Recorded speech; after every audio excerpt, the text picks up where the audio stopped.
नमस्कार दोस्तों, मैं ऋषभ मौर्य लेकर आ रहा हूँ पर्सनल इंटरव्यू, एक ऐसे शख्सियत को जिसके जीवन की कहानी बड़ी रोचक और रोमांचक है।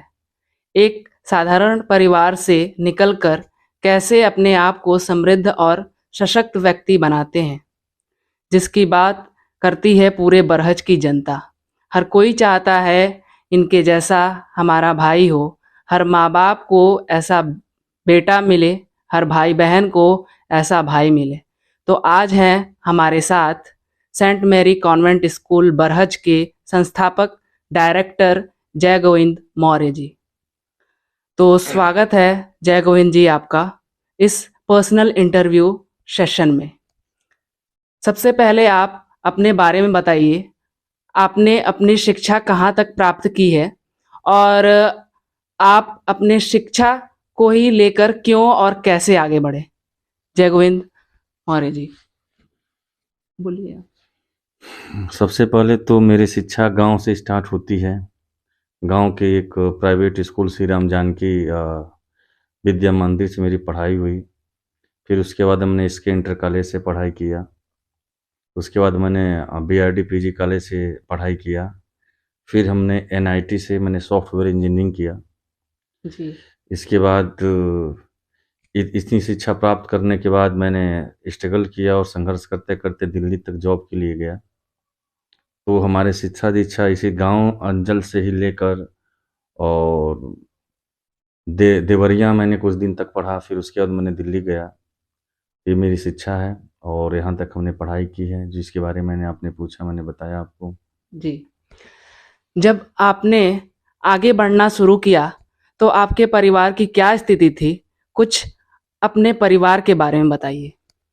जब हमने एजुकेशन में लाइन में तो पहले नहीं जुड़ा था। जी पहले हमने क्या किया कि पहले अपने व्यवसाय शुरू किया। मैं दिल्ली गया, दिल्ली से वापस आया, व्यवसाय शुरू किया। व्यवसाय के बाद मैंने कोचिंग डाला। जी, कोचिंग के कैसा बाद व्यवसाय शुरू किया था आपने। व्यवसाय हमने वहाँ से एक फैक्ट्री लगाई थी, थाली गिलास दोना जो पत्तल बनता है, उसकी मैंने फैक्ट्री लगाई थी। जी फिर अचानक उसमें एक दिन आग लग जाती है। हम्म आग लगने के बाद सारा मटेरियल जल जाता है, इकोनॉमिक्स कंडीशन बहुत डैमेज हो जाती है। हम्म फिर उसके बाद हमने एक ITI स्कूल डाला। कुछ दिन तक चला वो, उसके बाद भी वो भी मतलब बंद हो गया। हम्म उसके बाद मैंने कोचिंग डाला। कोचिंग बरहज में उस समय कोचिंग का नाम था गणपति क्लासेज, और बहुत अच्छा कोचिंग चला। हम्म 2010-11 की बात है। हम्म और बहुत अच्छा रिस्पांस मिल रहा था। लेकिन अचानक कोचिंग 6 महीने के यहाँ व्यवसाय हुआ करता था, फिर उसके बाद वो बंद हो जाता था, फिर आदमी बेकार हो जाता था। फिर ऐसे ही दोस्तों के बीच में बैठते थे तो अचानक एक दिन प्लान बनता है कि जब आप एजुकेशन से आदमी जुड़ गया है तो कुछ न कुछ ऐसी व्यवस्थाएं की जाए जिससे जुड़ा रहे। हम्म तो 2012 में स्कूल की नींव हम लोग 3 मित्र मिलके डालते हैं। अब वो सब मित्र अलग अलग हो गए और उसके बाद अंत में स्कूल का संचालन मैं इस समय कर रहा हूँ। हम्म जब हमने स्कूल का शुरुआत किया था तो उस समय मेरी पारिवारिक सिचुएशन बहुत ही डल थी, और परिवार से माँ बाप का तो बहुत सहयोग मिला, लेकिन परिवार में बहुत सारे लोग शिक्षित नहीं होने के कारण इकोनॉमिकली सपोर्ट नहीं मिला, लेकिन जी मानसिक और हर प्रकार का सपोर्ट घर से मिला। जी, आपके परिवार में ऐसा कौन है जिन्होंने आपको सबसे ज़्यादा सपोर्ट किया और आपको आगे बढ़ने की प्रेरणा दी।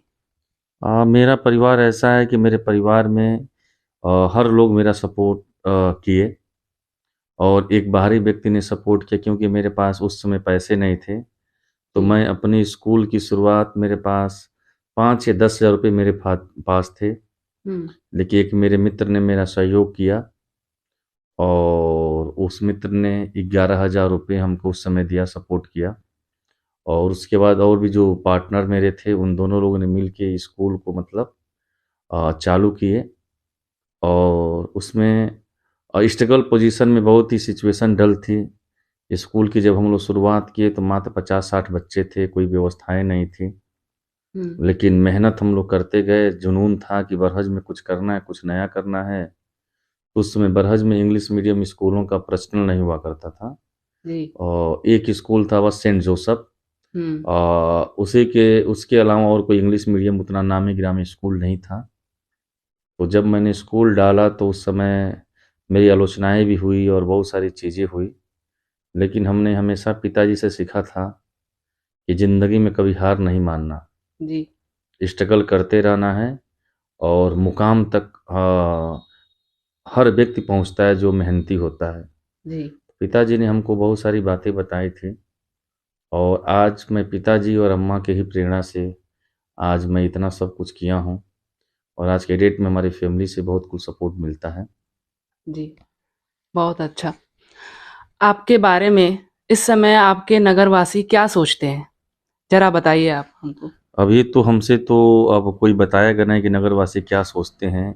इसके बारे में तो आप मीडिया के अ, अ, हैं, आप खुद पता लगा सकते हैं कि नगरवासी क्या सोचते हैं। जब आदमी आगे बढ़ता है तो अच्छा भी लोग सोचते हैं, बुरा भी लोग सोचते हैं। जी। और इंसान की सबसे बड़ी अच्छाई यही है, और लोग कहते भी हैं कि जितने ही लोग आपका मतलब विरोध में बात करते हैं हम्म। और जितने ही विरोधी आपके होते हैं, मान के चलिए कि आप उतने ही आगे हैं।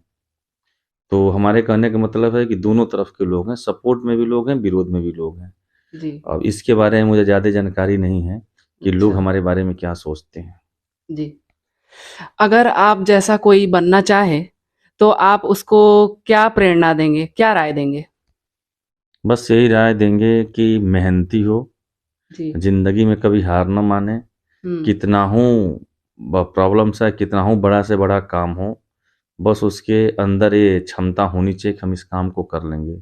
जैसे मैं अपने ज़िंदगी में कभी हार नहीं माना, हमेशा स्ट्रगल किया, बहुत सारी परेशानियां आई, हम्म। लेकिन इससे मैं यही सीख देता हूँ कि हर व्यक्ति को इच्छा शक्ति मजबूत होनी चाहिए। अगर इच्छा शक्ति मजबूत है तो कोई किसी को न तो हरा सकता है, न तो डरा सकता है, न तो उसका कुछ बिगाड़ सकता है। जी। बहुत अच्छा लगा जय गोविंद मौर्य जी, आपकी लाइफ की जर्नी को सुनकर। भगवान करे आप ऐसे ही आगे बढ़ें, हर माँ बाप को ऐसा बेटा मिले, हर भाई बहन को ऐसा भाई मिले। बहुत बहुत धन्यवाद आपका।